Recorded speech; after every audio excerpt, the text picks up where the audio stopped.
નમસ્તે મિત્રો, હું છું નવરંગ સાયન અને સ્વાગત છે આપનું આમ ગુજરાતના અમેરિકા સ્પેશિયલ ન્યૂઝ બુલેટિનમાં.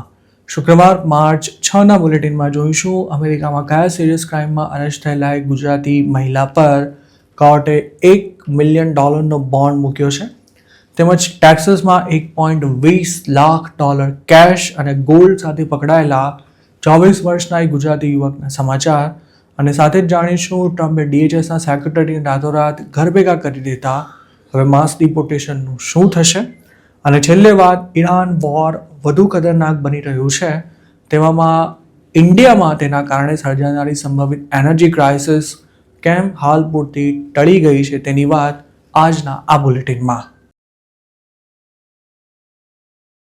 તિલક જ્વેલર્સ પર થયેલી રેડ બાદ ટેક્સાસમાં મિલિયન્સ ઓફ ડોલર્સના વધુ એક ગોલ્ડ સ્કેમનો ભાંડો ફૂટ્યો છે, જેમાં એક ગુજરાતી મહિલા સહિત કુલ 6 લોકોની ધરપકડ કરવામાં આવી છે.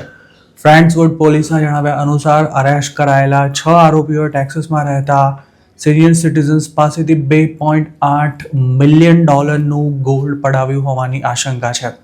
અરેસ્ટ કરાયેલા લોકોમાં શુગરલેન્ડની સ્મિતા ઠાકોર નામની 43 વર્ષીય ગુજરાતી મહિલા ઉપરાંત મિઝોરીના સમીર અલી ગમરાણી અને મુદસ્સર ઇકબાલ લાખાણી, ઇકબાલ ઇબ્રાહિમ લાખાણી, સમીર અલી અને ઝોહેબ મોહમ્મદનો સમાવેશ થાય છે. સ્મિતા ઠાકોર સિવાયના આરોપીઓ ક્યાંના છે તેની કોઈ કન્ફર્મ માહિતી નથી મળી શકી. આ કેસની તપાસ ડિસેમ્બર 2025માં શરૂ કરવામાં આવી હતી, જેમાં ફ્રેન્ડ્સવુડમાં રહેતા 81 વર્ષના વિક્ટીમને તેમના બેંક એકાઉન્ટમાં રહેલી કેશ વિડ્રો કરી $7.66 લાખ ગોલ્ડ કોઇન્સ ખરીદવાની ફરજ પાડવામાં આવી હતી. તેવી જ રીતે સપ્ટેમ્બર 2025માં ફ્રેન્ડ્સવુડના 76 વર્ષીય વૃદ્ધને પણ આ જ રીતે ઠગી તેમની પાસેથી $1.34 લાખ ગોલ્ડ પડાવાયું હતું. પોલીસના જણાવ્યા અનુસાર શરૂઆતમાં સ્મિતા ઠાકોર અને સમીર અલી ગભરાણીની ઓળખ કરવામાં આવી હતી. સ્મિતા એક વિક્ટિમને ત્યાં ડ્રાઈવ કરીને ગઈ હતી અને તેણે ગોલ્ડથી ભરેલું પાર્સલ કલેક્ટ કર્યું હતું. તે ડિસેમ્બર 29, 2025ના રોજ અરેસ્ટ થઈ હતી અને તેના પર $1 મિલિયન બોન્ડ મૂકવામાં આવ્યો છે. સ્મિતા પકડાઈ ત્યારબાદ પોલીસ સમીર અલી સુધી પહોંચી હતી અને ડિસેમ્બર 31ના રોજ તે પણ પકડાઈ ગયો હતો. હાલ સમીર અલી પણ જેલમાં છે અને તેના પર પણ $1 મિલિયન બોન્ડ છે. ગેલ્વેસ્ટન કાઉન્ટી જેલમાં બંધ સમીર અલી અમેરિકામાં ઇલીગલી રહેતો હોવાનું પણ બહાર આવ્યું છે. 2 આરોપીઓની ધરપકડ બાદ પણ આ કેસની તપાસ ચાલુ રહી હતી, જેમાં ટોટલ $2.8 મિલિયન આ સ્કેમમાં એક પછી એક વધુ 4 લોકોની સંડોવણીના પુરાવા મળી આવ્યા હતા. રિચમન્ડમાં આવેલા એક રેસિડેન્સમાં તપાસ દરમિયાન ફ્રેન્ડ્સવુડના વિક્ટીમ પાસેથી જે 177 ગોલ્ડ કોઇન્સ પડાવવામાં આવ્યા હતા તેમાંથી 157 કોઇન્સ પોલીસે રિકવર કર્યા હતા, અને સાથે જ આ સ્કેમને લગતા અમુક મહત્વના પુરાવા પણ આ જ રેડ દરમિયાન પોલીસે હાથ લાગ્યા હતા. મુદસ્સર લાખાણી અને ઇકબાલ ઇબ્રાહિમ લાખાણી નામના જે 2 આરોપીઓની ધરપકડ કરવામાં આવી છે તેઓ રિચમન્ડના જ છે. તેમના પર $3 લાખથી વધુની પ્રોપર્ટીની ચોરીનો આરોપ છે અને હાલ તેમના પર $5 મિલિયન બોન્ડ મૂકવામાં આવ્યા છે. 6 આરોપીઓની ધરપકડ બાદ હ્યુસ્ટનમાં આવેલા એક જ્વેલરી સ્ટોરની પણ આ સ્કેમમાં સંડોવણી હોવાના પુરાવા મળતા પોલીસે જાન્યુઆરી 9ના રોજ તેના પર પણ તપાસ કરી હતી. આ દરમિયાન ચોરીનો બાકીનો માલ મિઝોરી સિટીમાં આવેલા એક રેસિડેન્સમાં પડ્યો હોવાની માહિતી મળતા ફેબ્રુઆરી 2ના રોજ ફ્રેન્ડ્સવુડ પોલીસ મિઝોરી પહોંચી હતી અને ત્યાંથી પણ ચોરાયેલું ગોલ્ડ જપ્ત કરવામાં આવ્યું હતું. માર્ચ 4ના રોજ કિંગવુડમાં રહેતા ઝોહેબ મોહમ્મદના ઘર પર પણ તપાસ કરવા માટે વોરંટ મેળવવામાં આવ્યું હતું અને ઝોહેબની પણ તેના ઘરમાંથી જ ધરપકડ થઈ હતી. હાલ તે જેલમાં બંધ છે અને તેના પર પણ $5 મિલિયન બોન્ડ મૂકવામાં આવ્યો છે. આ સિવાય સમીર અલી નામના અન્ય એક આરોપીને એટાઝ કોકિટામાંથી તેના ઘરની પાસેથી જ પકડી લેવામાં આવ્યો હતો અને તેના પર પણ $5 મિલિયન બોન્ડ મૂકવામાં આવ્યો છે. આ કેસમાં પકડાયેલા તમામ 6 આરોપીઓ પર ફર્સ્ટ ડિગ્રી ફેલોની થેફ્ટ ચાર્જ લગાવવામાં આવ્યો છે અને તેમના પર 1 થી લઈને $5 મિલિયન બોન્ડ મુકાયા છે. આરોપીઓએ ચોરીના ગોલ્ડનો વહીવટ કરીને જે કંઈ પ્રોપર્ટી વસાવી છે કે પછી ગાડીઓ સહિતની ચીજ વસ્તુઓ ખરીદી છે તેને પણ જપ્ત કરવાની કાર્યવાહી શરૂ કરવામાં આવી છે. જોકે $2.8 મિલિયન આ સ્કેમમાં માત્ર $7.66 લાખ મુદ્દામાલ જ રિકવર કરી શકાયો છે.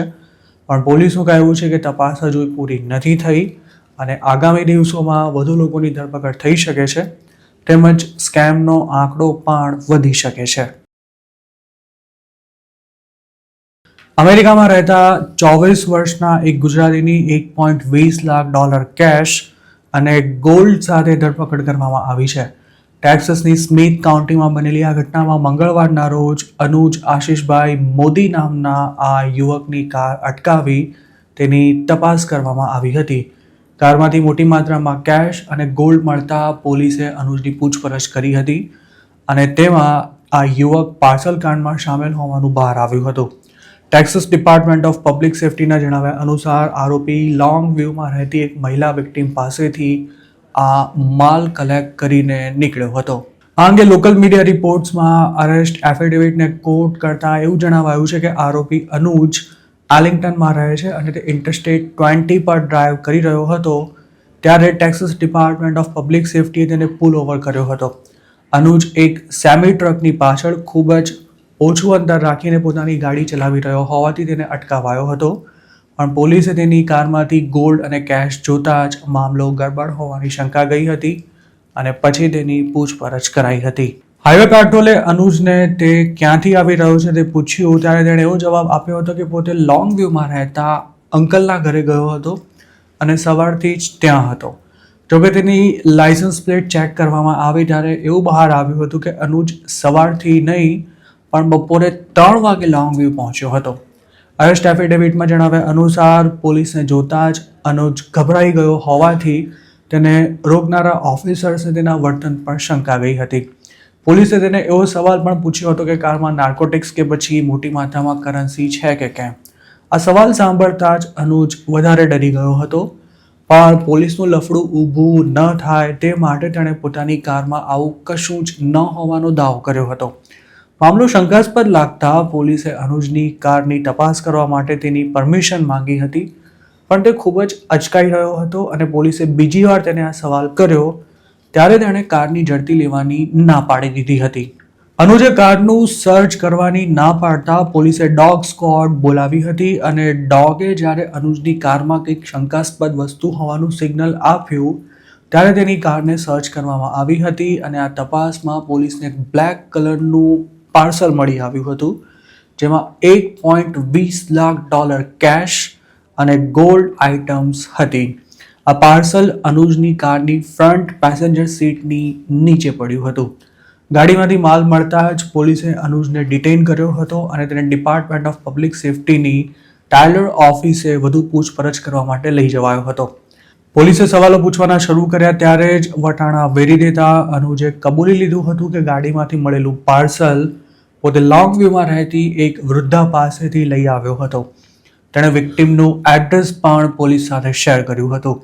આ એડ્રેસ મળ્યા બાદ પોલીસ વિક્ટિમના ઘરે પહોંચી હતી અને અનુજની કારમાંથી મળેલા કેશ અને ગોલ્ડ વિશે વધુ માહિતી એકત્ર કરવામાં આવી હતી. અનુજે પોલીસને એવું પણ જણાવ્યું હતું કે ઇન્ડિયામાં રહેતા એક દોસ્તે તેને લોંગ વ્યૂમાંથી પાર્સલ ઉઠાવવા માટે કહ્યું હતું અને તેણે ડાલાસમાં કોઈ બીજા વ્યક્તિને સોંપવાનું હતું. પોલીસે આરોપીનો ફોન પણ સર્ચ કર્યો હતો જેમાં $30,000 કેશનો એક ફોટોગ્રાફ મળી આવ્યો હતો. તેના વિશે અનુજ એવું જણાવ્યું હતું કે ઇન્ડિયાના ફ્રેન્ડે જ તેને બિગ સ્પ્રિંગમાંથી વધુ એક પાર્સલ કલેક્ટ કરવા માટે કહ્યું હતું. અનુજ મોદીની ક્રિમિનલ એક્ટિવિટી તેમજ ફાઇનાન્શિયલ અબ્યુઝ ઓફ એડલ્ટરીના આરોપ હેઠળ ધરપકડ કરવામાં આવી છે અને હાલ તે સ્મિથ કાઉન્ટી જેલમાં બંધ છે. જોકે અનુજ કયા સ્ટેટસ પર અમેરિકામાં રહે છે તેની કોઈ માહિતી નથી મળી શકી. અમેરિકામાં ઇલીગલી રહેતા ઇમિગ્રન્ટ્સ થોડા સમય માટે કદાચ રાહતનો શ્વાસ લઈ શકે છે કારણ કે પ્રેસિડેન્ટે DHSના સેક્રેટરી ક્રિસ્ટી નોમને અચાનક જ ઘર ભેગા કરી દેવાની જાહેરાત કરી છે. સાદી ભાષામાં કહીએ તો ક્રિસ્ટી નોમ અમેરિકાના ગૃહમંત્રી અને પ્રેસિડેન્ટ ટ્રમ્પના ખૂબ જ અંગત હતા. ટ્રમ્પે તેમને માસ ડિપોર્ટેશનનો ફેસ પણ બનાવ્યા હતા. ટ્રમ્પ એડમિનિસ્ટ્રેશન એક વર્ષમાં ઓછામાં ઓછા 1 મિલિયન ઇલીગલ એલિયન્સને ડિપોર્ટ કરવાનો પ્લાન ધરાવે છે. તેવામાં DHS જ આ ટાર્ગેટ પૂરો કરવા માટે આક્રમક ઇમિગ્રેશન એન્ફોર્સમેન્ટ કરવાની સાથે સાથે બીજા પણ ઘણા અવનવા તુક્કા અમલમાં મૂક્યા હતા. જોકે ક્રિસ્ટી નોમ પોતાના કામકાજ બાબતે ઓછા અને શોબાજી તેમજ અજ્ઞાનતાને કારણે વધારે ચર્ચા અથવા વિવાદમાં રહ્યા હતા અને તેમણે સેલ્ફ રિમૂવલ સહિતના એડ કેમ્પેઇન્સમાં પોતાનો ચહેરો બતાવી મિલિયન્સ ઓફ ડોલર્સનો ધુમાડો પણ કરી નાખ્યો હતો. તેમની કામગીરી સામે અમુક રિપબ્લિકન્સ પણ ગંભીર સવાલો ઉઠાવી રહ્યા હતા. ક્રિસ્ટીની હકાલપટ્ટી કરતા પહેલા હજુ ગયા મહિને જ DHSના ટોચના પ્રવક્તા ટ્રિશિયા મેકલાફ્લિને પણ પોતાનું પદ છોડવાની જાહેરાત કરી હતી. આઈસની હિંસક કાર્યપદ્ધતિ તેમજ મિનેસોટામાં 2 અમેરિકન સિટીઝન્સને ઇમિગ્રેશન એન્ફોર્સમેન્ટ દરમિયાન શૂટ કરી દેવાતા ક્રિસ્ટી નોમની હકાલપટ્ટીની માંગ શરૂ થઈ હતી. આ ઉપરાંત ક્રિસ્ટી નોમની આગેવાનીમાં DHSએ માસ ડિપોર્ટેશનમાં એવી ઘણી ગફલતો કરી હતી કે જેના કારણે સરકારને ક્ષોભજનક સ્થિતિમાં મુકાવવું પડ્યું હતું. 54 વર્ષની ઉંમરે પણ ગ્લેમરસ લુક ધરાવતા ક્રિસ્ટી નોમને અમેરિકાનું મીડિયા આઈસ બાર્બી કહી તેમની મજાક પણ ઉડાવતું હતું, કારણ કે આઈસ દ્વારા કરાતી કાર્યવાહીમાં તેઓ ઘણીવાર જાણે ફોટોશૂટ કરાવવાનું હોય તેમ બની ઠનીને પહોંચી જતા હતા અને તેમની આ હરકતોને કારણે એજન્સીનું કામકાજ પણ પ્રભાવિત થતું હતું. ટ્રમ્પે ક્રિસ્ટી નોમની વિદાય અંગે ટ્રુથ સોશિયલ પર એક પોસ્ટ કરતાં જણાવ્યું હતું કે તેમને જલ્દી એક નવી જવાબદારી સોંપવામાં આવશે, જેની જાહેરાત શનિવારે થવાની છે. ક્રિસ્ટીનું સ્થાન માર્કવેન મલિન લેશે, જેઓ ઓક્લાહોમાના છે. DHSના નવા સેક્રેટરી પણ ક્રિસ્ટીની માફક જ ટ્રમ્પના ઇમિગ્રેશન એજન્ડાના તરફદાર છે. જોકે સેનેટ દ્વારા કન્ફર્મેશન મળ્યા બાદ તેઓ પોતાનું પદ ગ્રહણ કરી શકશે. સાઉથ ડકોટાના ગવર્નર રહી ચૂકેલા ક્રિસ્ટી નોમના ઉદય અને અસ્તની કહાની પણ ખાસી રસપ્રદ છે. 2022માં રિપબ્લિકન્સે મિડટર્મ ઇલેક્શનમાં નબળો દેખાવ કર્યો ત્યારે ક્રિસ્ટીએ એવું સ્ટેટમેન્ટ આપ્યું હતું કે ટ્રમ્પની આગેવાનીમાં પ્રેસિડેન્શિયલ ઇલેક્શન જીતવું મુશ્કેલ હશે. ક્રિસ્ટીએ વાઇસ પ્રેસિડેન્ટ તરીકે નોમિનેશન મેળવવા માટે પણ ખાસા પ્રયાસો કર્યા હતા. ટ્રમ્પ એડમિનિસ્ટ્રેશને માસ ડિપોર્ટેશનના નામે જે તાયફા શરૂ કર્યા હતા તે તમામની પાછળ ક્રિસ્ટીનું જ ભેજું હતું. તેમના પર એવા પણ આક્ષેપ થતા હતા કે ટ્રમ્પનું ધ્યાન આકર્ષિત કરવા માટે ક્રિસ્ટી નીક નવા નખરા કરે છે. 2025માં અમુક એલિયન્સને એલ સાલ્વાડોરની જેલમાં મોકલવામાં આવ્યા ત્યારે ક્રિસ્ટીએ જ ત્યાંની જેલની મુલાકાત લઈ ફોટોશૂટ કરાવવાની સાથે કેદીઓ બેકગ્રાઉન્ડમાં દેખાતા હોય તે રીતે વિડીયો બનાવી ઇલીગલ ઇમિગ્રન્ટ્સને જલ્દીથી જલ્દી અમેરિકા છોડી દેવા માટે વોર્નિંગ આપી હતી. તે વખતે તેમની $50,000ની રોલેક્સ પણ ખાસી ચર્ચાસ્પદ બની હતી. જોકે ક્રિસ્ટીની આ શોબાજી બેકફાયર થઈ હતી અને જેલમાં જઈને ફોટોશૂટ કરાવવા બદલ તેમની આકરી ટીકા પણ કરવામાં આવી હતી. આ ઉપરાંત સૌ પહેલા લોસ એન્જલસમાં બોર્ડર પેટ્રોલ દ્વારા ઇમિગ્રેશન એન્ફોર્સમેન્ટ શરૂ કરવામાં આવ્યું ત્યારે ક્રિસ્ટી નોમે જ તેની આગેવાની એજન્સીના ખૂબ જ ઓછા જાણીતા ઓફિસર ગ્રેગ બોવિનોને સોંપી હતી.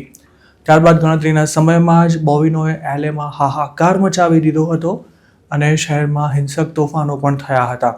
ઇલીગલ ઇમિગ્રન્ટ્સમાં ડરનો માહોલ ઊભો કરવા માટે ગ્રેગ બોવિનોએ LA પછી શિકાગો, શાર્લેટ અને મેમ્ફિસ જેવા શહેરોમાં પણ ઇલીગલ ઇમિગ્રન્ટ્સનું રહેવું હરામ કરી નાખ્યું હતું. પણ મિનિયાપોલિસમાં તેમને આ ઓવર કોન્ફિડન્સ ભારે પડી ગયો હતો. આ શહેરમાં થયેલા પ્રોટેસ્ટ દરમિયાન 2 અમેરિકન સિટીઝન્સને જ ગોળી મારી દેવાતા DHSના આ પ્લાન પર ગંભીર સવાલો ઉઠ્યા હતા અને ટ્રમ્પને પણ તેના બચાવમાં ઉતરવું પડ્યું હતું. જોકે હવે ટ્રમ્પ 2.0માં ક્રિસ્ટી નોમનું ચેપ્ટર ક્લોઝ થઈ ચૂક્યું છે.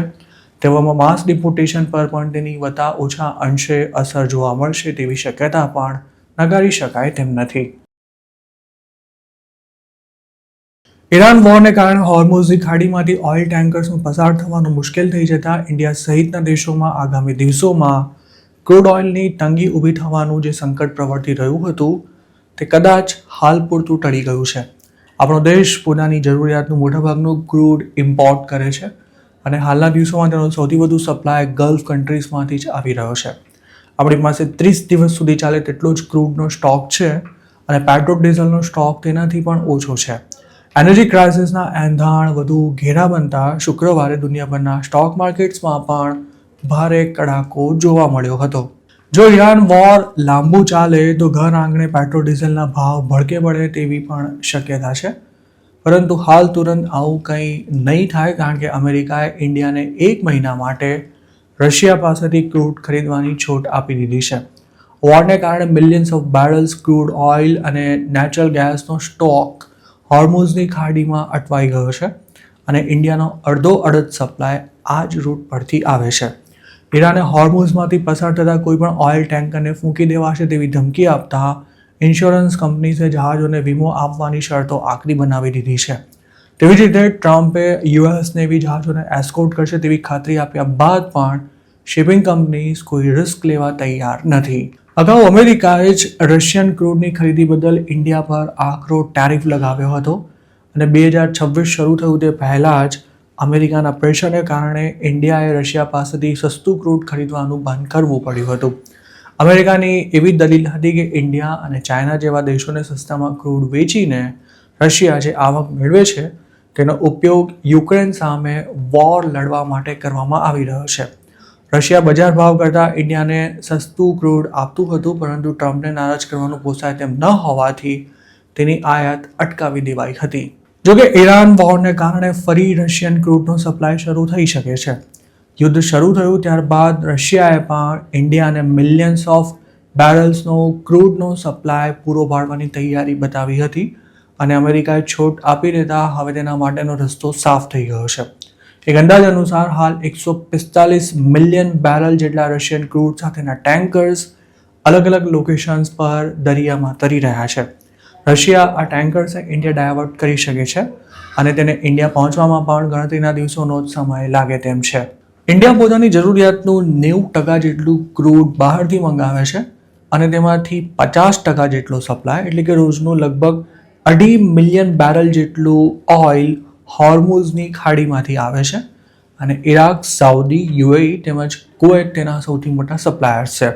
તો બીજી તરફ રશિયાથી આવતું ક્રૂડ ઇન્ડિયાની કુલ આયાતમાં લગભગ 20% જેટલો હિસ્સો ધરાવતું હતું. ક્રૂડની શોર્ટેજને કારણે જો પેટ્રોલ ડીઝલના ભાવ વધે તો ઇન્ડિયામાં મોંઘવારીમાં પણ વધારો થઈ શકે છે, જેથી તેનો સપ્લાય સુનિશ્ચિત કરવો ખૂબ જ જરૂરી છે. ઇન્ડિયા રશિયા પાસેથી ક્રૂડ ખરીદી શકશે તેવી જાહેરાત કરવાની સાથે અમેરિકાએ એવી પણ સ્પષ્ટતા કરી છે કે હાલ જે રશિયન ક્રૂડ ટેન્કર્સમાં લોડ થઈ ચૂકેલું છે અને દરિયાઈ રૂટ પર અટવાયેલું છે તે જ ક્રૂડને ઇન્ડિયા મોકલી શકાશે. ઉલ્લેખનીય છે કે અમેરિકાએ ઇન્ડિયા પર રશિયન ક્રૂડ ખરીદવા બાબતે જ 2025માં 25% પેનલ્ટી સાથે કુલ 50% ટેરિફ લગાવી દીધો હતો અને 2026માં જ બંને દેશો વચ્ચે ટ્રેડ ડીલ ફાઇનલ થતાં તેનું પ્રમાણ 18% થયું હતું. પણ ત્યારબાદ અમેરિકાની સુપ્રીમ કોર્ટે જ ટેરિફને ગેરકાયદે ગણાવી તેને રદ કરવાનો આદેશ કર્યો હતો. ટ્રેડ ડીલ થઈ ત્યારે ટ્રમ્પે એવી જાહેરાત કરી હતી કે ઇન્ડિયા રશિયન ક્રૂડની ખરીદી બંધ કરવા માટે તૈયાર થઈ ગયું છે, પણ ઇન્ડિયાએ ક્યારે પણ તેની સત્તાવાર રીતે પુષ્ટિ નથી કરી. તો મિત્રો, આ હતા અમેરિકાના આજના મુખ્ય સમાચાર. આપને જો મારી રજૂઆત પસંદ આવી હોય તો આ વિડીયોને લાઇક અને શેર કરવાનું તેમજ આઈ એમ ગુજરાતની યુટ્યુબ ચેનલને સબસ્ક્રાઇબ કરવાનું ભૂલશો નહીં, કારણ કે આ ચેનલ પર આપને મળશે અમેરિકામાં રહેતા ગુજરાતીઓ માટેના તમામ મહત્ત્વના સમાચાર અને તે પણ આપની પોતાની ભાષામાં. આપ જો મારી સાથે કોઈ ટિપ શેર કરવા માંગતા હો તો હાલ સ્ક્રીન પર દેખાડેલા વોટ્સએપ નંબર પર પણ અમારો સંપર્ક કરી શકો છો. આપની ઓળખ ગુપ્ત રાખવામાં આવશે.